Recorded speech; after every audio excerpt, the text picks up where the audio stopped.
7월 23일 금요일 오늘의 말씀 큐티입니다. 본문은 시편 15편 1절에서 5절입니다. 여호와여 주의 장막에 머무를 자 누구오며 주의 성산에 사는 자 누구오니까.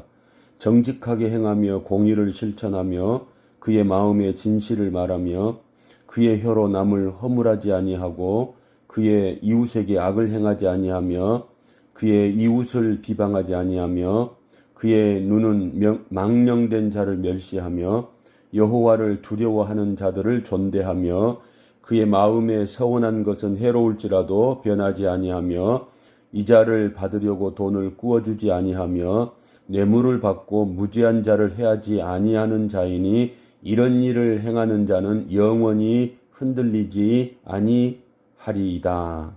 아멘. 학교나 또 직장에 입학을 하고 취업을 하기 위해서는 반드시 자격 기준이 있습니다. 우리 하나님의 나라도 기준이 있습니다. 그 기준을 다윗이 말하고 있습니다. 주의 장막에 머무를 자 누구오며 주의 성산에 사는 자 누구인가.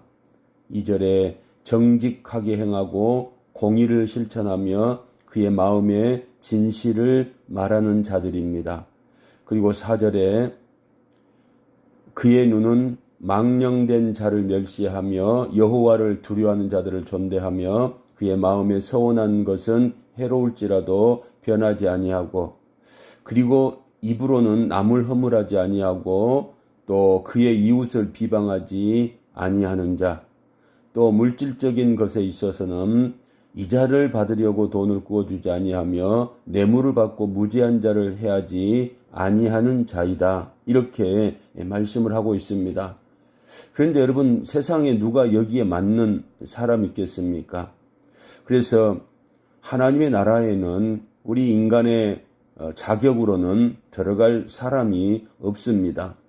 그럼에도 불구하고 우리가 하나님의 자녀가 되지 않습니까? 하나님 나라의 시민권을 갖고 있지 않습니까? 이것은 오직 하나님의 은혜로 되어진 것이다라고 말할 수 있습니다.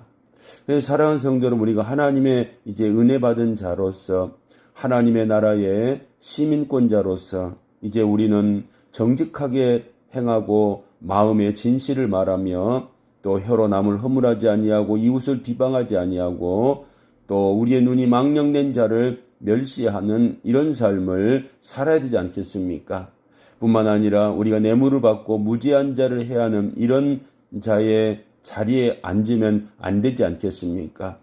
예수 그리스도를 만나면 하나님의 놀라우신 은혜가 임하게 되고 이제 우리는 하나님의 원하시는 믿음의 삶을 살아가야 되는 줄로 믿습니다. 삭개오가 예수를 만나고 변화된 삶을 살지 않습니까? 사도 바울이 변화된 삶을 살지 않습니까? 그래서 모든 것이 하나님의 은혜다라고 고백하고 있지 않습니까? 우리들도 동일하게 하나님의 은혜로 하나님의 자녀가 되었는데 이제는 우리가 하나님이 원하시는 이런 믿음의 삶, 하나님이 기뻐하시는 복된 삶을 살아가는 사랑하는 성도들 될 수 있기를 주님의 이름으로 축원을 드립니다. 기도하겠습니다. 하나님 아버지 감사합니다.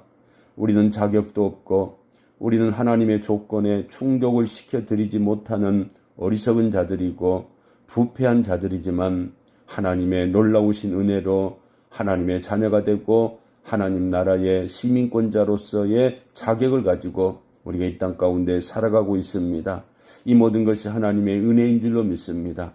이제 우리는 하나님의 은혜 받은 자답게 하나님 나라의 자격을 가지고 오늘도 세상 가운데 빛과 소금 역할들을 감당하는 복된 성도들 삶이 될 수 있도록 은혜를 베풀어 주옵소서. 예수님 이름으로 기도드리옵나이다. 아멘.